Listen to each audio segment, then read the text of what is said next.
Welcome to Conversatio, the podcast of Belmont Abbey College. My name is Dr. Thomas Varacalli. I'm the interim dean of the Honors College at Belmont Abbey. And today we are joined by Tom Carroll. Tom Carroll is the director and founder of the Catholic Talent Project. Prior to this role, he had served as the superintendent of the Archdiocese of Boston under the great Cardinal O'Malley. Tom, thank you so much for coming today. Good to see you, Tom. Thank you. Wonderful. The Catholic Talent Project just was established a few months ago. Please tell us why you created this new organization. Sure. So for the past 5 years, I've been superintendent of Catholic schools in Boston, which is one of the largest Catholic school systems in the country. And my experience there revealed a lot to me. But the most important thing is that the mere fact that there's a saint's name on the front of a building doesn't mean that what's going on inside is consistent with church teaching.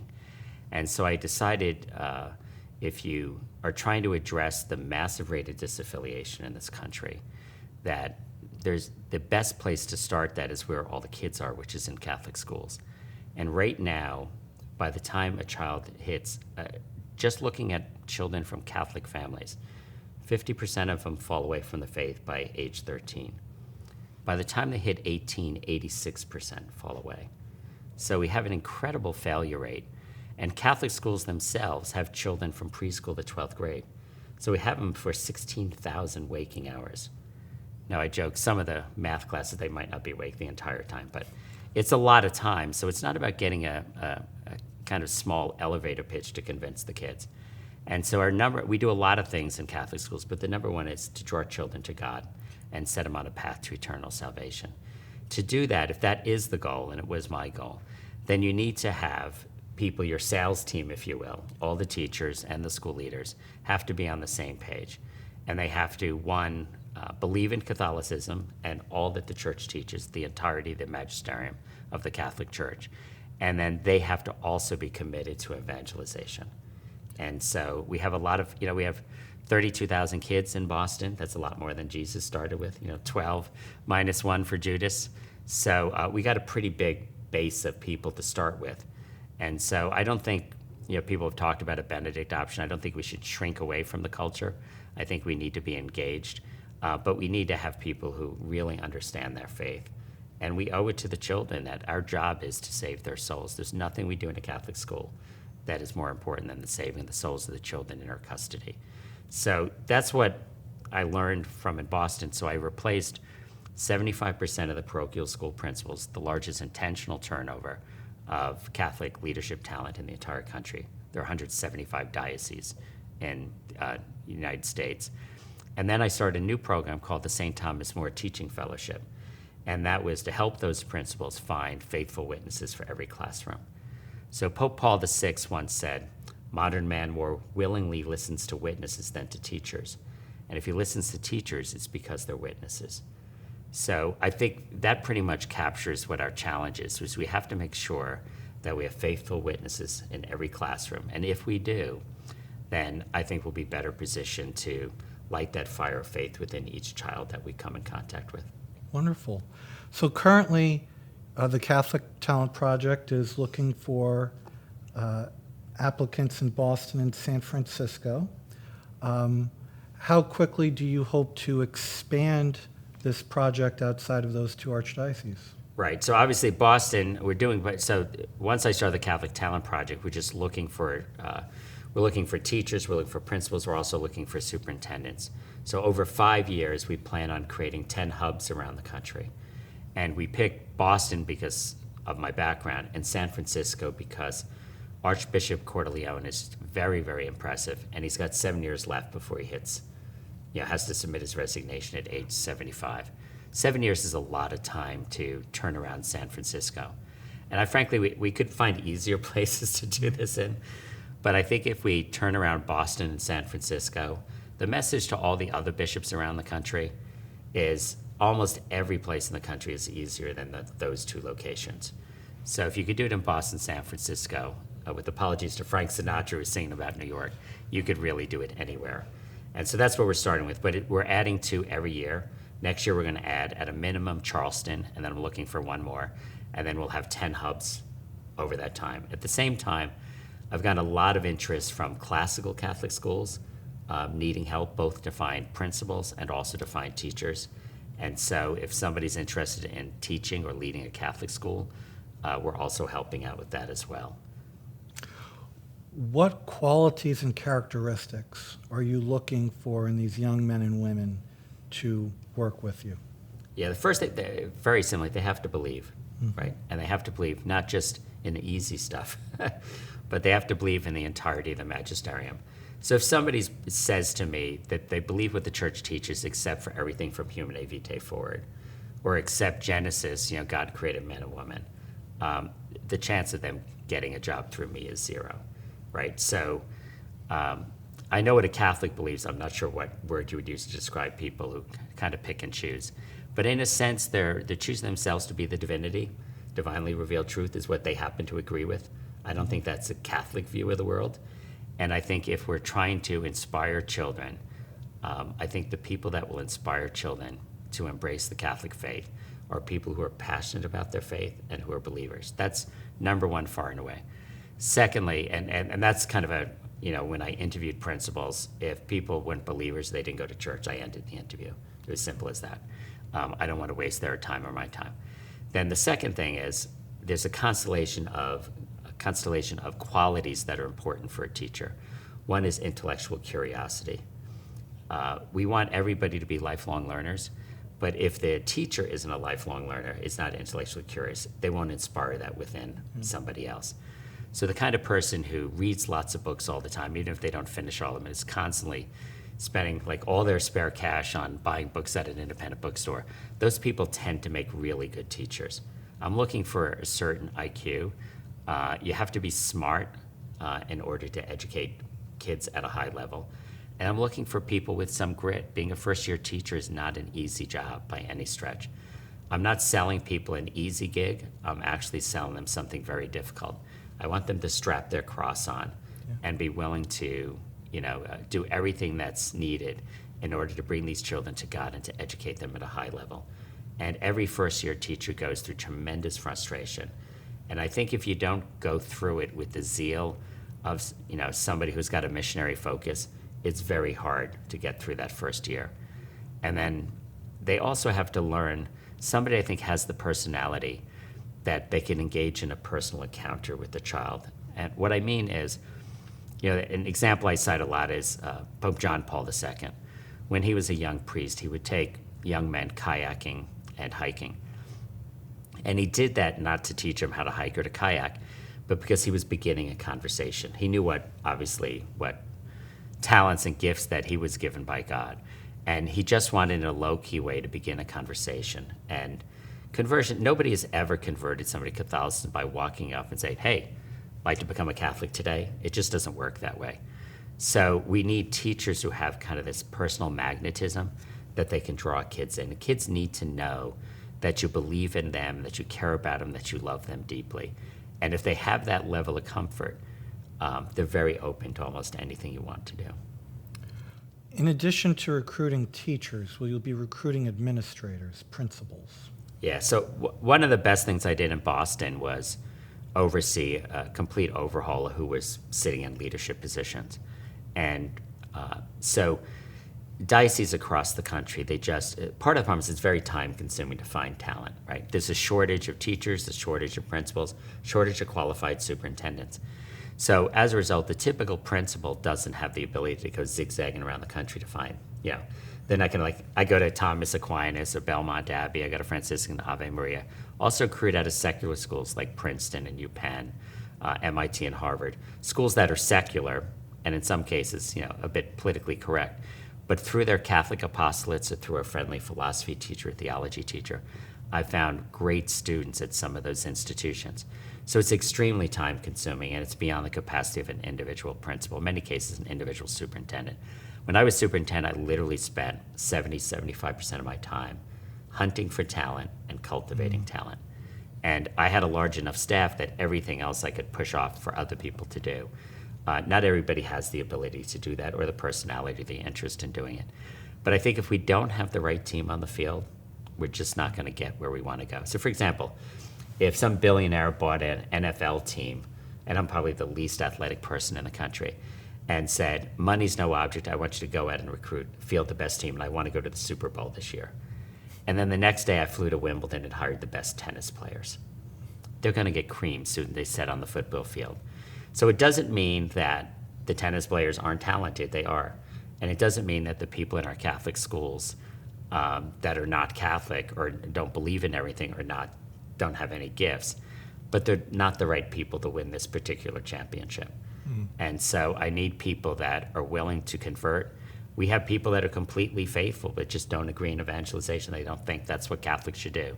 That's what evangelical Protestants do, or that's what the Mormons do. And those two both do a much better job than Catholics do at converting people.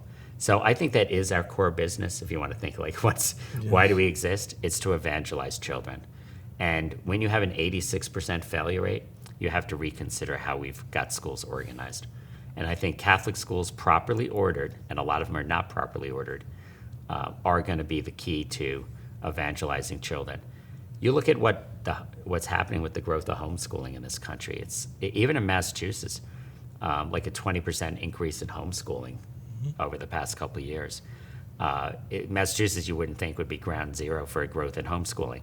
But a lot of parents are trying to raise their children in faith. It's very daunting in this culture. And so recognizing that parents are the first educators of their children and the primary source for their faith formation, we have to help them. But very few people that homeschool would seriously entertain sending their kid to a diocesan Catholic school. So the question is, why is that? And it's because they don't trust that there's consistent belief from teacher to teacher to teacher. It's in many ways, to use a sports analogy, since Bill Therfelder, the head of Belmont Abbey, is a former Olympian, so I'll use a sports metaphor. But it's as if we're running a relay race and you got 4 people. If one of those 4 people drops the baton, the chance of you winning is very remote. If 2 or 3 people drop the baton, you might as well just move on, right? So making sure a kid in a Catholic family still believes the faith by the time they're 18, given all the influences from their friends and popular culture and iPhones and all the rest, is very difficult. And if so, every other teacher that they come in contact with is dropping the ball. That kid their faith is not going to be intact. And once kids hit the teenage years, it's very, very, once they hit middle school, they start, sensing their independence. It's a natural state of development. And their friends and their influences in school become more prominent than the influence of the parents. So I think if we want to really get them across the finish line in good shape, we have to work very closely with the families to make sure that we're never dropping the baton and we have the right people on the field. And if we do that, I think it'll be very well received by parents, and it'll be very well received in terms of the pearly gates when these kids get to eternal salvation, because I think the way we're doing it now is pretty messy, and I don't think we're getting the results. And I don't see how anyone, if we continue to have an 86% failure rate, there will be, eventually we're all going to age out. We'll all be dead at some point. I mean, everybody's dead at some point, but the pews are replenished all the time by the young. Right. So if you have an 86% failure rate, there's nobody coming in. We're going off to our eternal rewards, whatever they may be. But if nobody's coming in to replace us, the church is over in a generation. We're going to go the way of Europe. We'll have all these beautiful church buildings, and it'll be great for cute Instagram photos and for fancy weddings, but not much else. So I don't know what you think of Europe. I like visiting it, but I don't think we should, as a country, emulate Europe. And from a faith formation perspective, it's not the path to having lots of people believing in faith. It's basically, with some exceptions, Poland would be an example. But even in Ireland, I'm Irish, you have a country that won't even embrace sanctity of life anymore. And just a generation ago, that would have been unimaginable, some of the things that have become popular in Ireland. So I think the American church is actually in a much better shape than a lot of other countries. But I think the key is to embrace faith, not walk away from it, and to figure out how do we make sure that these kids, and it's what their parents want and what their grandparents want too. So it's not like we're arguing with people, it's just they want it. But we can't let the popular culture overwhelm these children. Right. The reformation of Catholic schools is a gargantuan task. You spoke a lot about the importance of hiring solid men and women faithful to the magisterium of the Catholic Church. What else is needed? What are some of the other hurdles in reforming a K through 12 school? Well, I just take a moment, if I can, before I answer, and I will answer your question, is there's some things going on in the backdrop that are really profoundly important. One is, and I didn't realize this till I went to Boston, and I just assumed because Boston is Boston that we'd have a fair number of kooky priests, if you will, just because it's Boston, one of the most secular parts of the entire country, and where Harvard is and all the rest. But all the priests that we have, and this is not just in Boston, all across the country that were inspired by John Paul II, they're the most amazing set of priests. And so they're just below my age, and then everybody downward through Pope Benedict, and now like in Boston, 80% of the seminarians are homeschooled. So they're totally locked down on faith. They're completely committed to evangelization.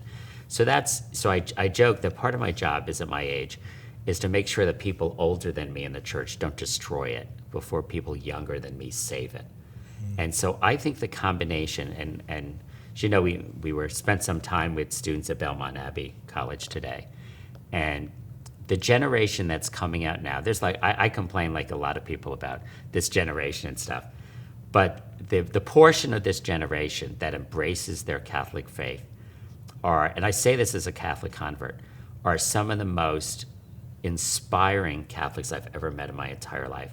And I'm meeting most of them when they're like 22 or 23 years old. And their faith is so deep and so profound.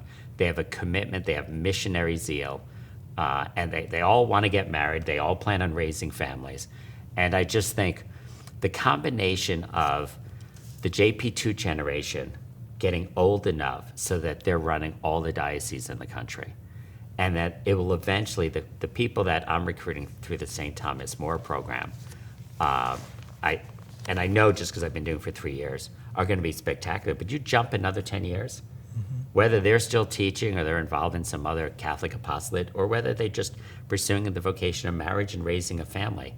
I think the combination of the priest and this generation of really devout Catholics, when those two people are in charge, I always joke the cavalry, when I talk to people in the seminary, like, the cavalry's coming, you're part of the cavalry whether you realize it or not. But the cavalry's coming. So we got to hang on a little, and all the people who are older have to do everything we can to help these kids. And for grandparents, it's about, like, you should be, if you have them resources, get your grandchild, the best thing you could do with your money rather than saving it to give away at your death, is to pay tuition for a college that's going to set them up and reaffirm their faith. There's no better investment of time and money than that. And so I think the older generation, the new generation, just because housing costs so much and college costs so much and people have a lot of college debt, I think they're going to be financially really strapped. But the older generation is doing really, really well. Most of the wealth in the country is people over 60 years old. So I think some of that wealth should be unleashed to make, if you're Catholic and you're serious about it, stop complaining to your children about your grandchildren. Like, do something about it. Write a check and send them to a really good college, and encourage them when they come out and maybe they're not, becoming a lawyer or a doctor, but they want to become a missionary in some way. Don't say like, oh my gosh, why are you doing that? You should embrace it. If they decide, they come to you and they're seriously thinking about a religious vocation, embrace it. Don't discourage them because you wanted grandchildren. So I think the older generation has a role to play. One is get out of the way of the generation that's coming. But the other one's for people who are devout.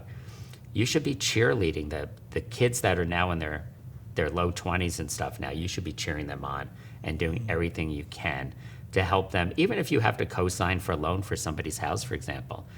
You want people that, like I've met today at Belmont Abbey College, you want them to be involved in the church, you want them leading the way, and you want them to have the financial ability to raise a family despite what housing costs. And if you can make sure they get a good education, and you can make raising a family a little easier because you've got the financial resource, then you don't. I don't know what giving money to Harvard or giving money to, like $1 million, the money to the opera, whatever. I'm sure those are good things, but I don't think it's the same order. If given the failure rate we have and how many people are walking away from the faith, this is a 5-alarm fire. We've got to change what we're doing. And I think the grandparents should stop complaining and that they should start becoming an active part of the solution. Yeah. And so I think that's a serious part of it. What role do parishes and parents have in supporting this reformation of Catholic schools? I think so. Obviously, a lot of parishes have schools in them, and they should be supportive. In Boston, we tax parishes that don't have schools. We tax them to support Catholic schools. I'm not a big fan of taxes, but that's one I support because I think it's not just in the interest of a parish that happens to have a school. It's in the interest of all of us that we have healthy schools. The other thing is anyone involved in a Catholic school, and I always say this to priests when they get the phone call that they're going to be suddenly be put in charge of a school. And they're also running, in many cases, multiple parishes. So back in Boston, it used to be you'd have 5 or 6 priests per church. Now you have 1 priest for 3 or 4 parishes. So it is a daunting job. But if everything you do, making sure that school is operating on all cylinders, making sure that school leader understands, not just that the religion class has to be done well, but every single second of every single day is in the service of our mission of ensuring eternal salvation for these kids. So you can't honestly teach art, music, architecture, human rights, rights of women, or any science without reference to the Catholic Church. So a lot of priests accept the premise that their role is just to watch the religion within the school. And I don't agree with it. I think we have to make sure that the kids are educated in the grand sweep of the Catholic intellectual tradition. It's one of the reasons I like the Honors College at Belmont Abbey. And they need to know the incredible breadth of everything the church has done in service of the poor and the marginalized all across the globe. So kids shouldn't be looking at their feet when somebody asks them whether they're Catholic or not. They should be proud we created Western civilization. We had the greatest advancement of humankind in the history of the world because of the contributions of the Catholic Church. But we shouldn't imagine that they just automatically know that, right? Mm-hmm. So it has to be very deliberately taught. And then I think, and a lot of people are doing this, about 300 classical schools in the country, about 100 of them are Catholic. You have Chester Academies, which does high schools that are classical schools. But I think we need, whether you call it liberal education, not liberal in a political sense, but in terms of the liberal arts, or you call it a classical school, I think that's a more fully alive curriculum than people are getting in an awful lot of schools.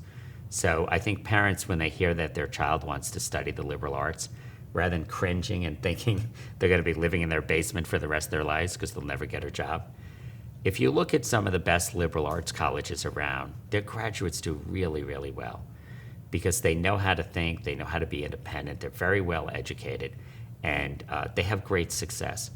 But if you want to deepen somebody's faith, getting them to really go back and understand first premises is a really important part of a full education. And I just don't think that that's, since they, back at University of Chicago used to have a legendary Common Core, they're one of the last holdouts, but it's largely been destroyed across the country. We just have these kind of random distribution requirements. So I think we need to go back and have the courage just to defend that approach to teaching and defend also Socratic teaching as well. Right. Before we conclude, are there any inspirational stories of what's happened in Boston or around the country that you'd like to share? Yeah, so we have, we had a Chinese kid was going to one of our Catholic schools, wanted to convert to Catholicism. His parents were on a 1-year assignment at Harvard or MIT, I forget which one, and we presume were fairly close to the government. So it was somewhat dangerous for them to convert to Catholicism given the relationship between the communist government and Catholicism these days. And so we had a conversation with the parents just to make sure they understood the enormity of what was happening here. And to their credit, they agreed to let this kid, who was about 10 years old, convert to Catholicism. So I think that's a parent who, they could, and they were not ignorant of the risk to their family of going back and how this could affect what opportunities they had when they back to China. They did it anyway. We have another kid, I forget where he went undergraduate, but he went to Franciscan University for a master's in theology. And we got him a job as a theology teacher in a high school. He's also a great baseball player, played Division I baseball, but a huge personality. Anyway, he's a brand new teacher this year. He's this past year, he's been confirmation sponsor for 6 kids. Wow. I mean, that's, another guy who actually is the person I made head of the St. Thomas More Teaching Fellows in Brookline, which is kind of like Cambridge, one of the more liberal parts of Massachusetts. And a lot of people in the school are not Catholic. But he had a math and science, he taught math and science. And he converted 3 kids from scratch to Catholicism in the middle of math and science instruction. And he's kind of had a particular expertise at converting boys. So, and I met all of his former students. They thought he was the best teacher that they had ever had. So all of those anecdotes to me suggest that there is a thirst and yearning in this country, even among kids at the youngest age, for some in the midst of, we have phenomenal wealth in this country. The technology is like basically when you're walking around with an iPhone, you're walking around with what used to be a gigantic desktop computer just sitting in your back pocket or your breast pocket. So we have all of this affluence, but you sense that for a lot of kids who have not embraced faith, there's an emptiness to their life and there's a yearning for meaning. And a lot of children don't have people in their lives that are faithful, or they don't have a male role model in their life. They've never seen a man on their knees praying. And so I think we have to recognize that our success stories show that these kids are looking for something. And I think that emptiness that they feel is the lack of a faith and a belief in something larger than themselves. And so rather than ignoring it, we should lean into addressing that. And I think we should speak boldly about, why we believe what we believe. And we often don't talk to children about suffering because you think like, well, they're little kids. But little kids, they always have, their grandmother might have died, their mother might have been diagnosed with breast cancer. So the notion that little kids don't know anything about suffering is completely ridiculous. And so we need to teach them, the secular world has, they have a therapeutic answer to suffering, but there's no secular version of redemptive suffering. So even in your most difficult moments, the church provides solace. And at its heart, Catholicism is a joyful faith. So what we're selling is infinite mercy and eternal salvation. Not a bad thing, So it seems to me, if we got a bunch of people who had their heads screwed on straight, staffing all of these schools, that shouldn't be a difficult thing to sell if you got 16,000 hours. And I think these kids would not feel as vulnerable and as lost as they do right now, because they're now been dropped into a culture that is secularizing the past that frankly makes me dizzy. But that's left these kids in a really, really bad spot. So it's not just that they're not Catholics, right? But it's just this, they do believe in a religion, but the religion is now secularism and narcissism. And we've tried that for a bunch of years, and the kids are not better off with this new modern secular religion. And so we should admit it. And I wouldn't have tried it anyway, but we did try it, whether we liked it or not. And the evidence is in, and it's been a complete disaster from one end of the country to another. Well, thank you, Tom, for joining us. We wish to thank the audience for joining us here today. Please subscribe using Spotify, Google, or Apple. And until next time, God bless.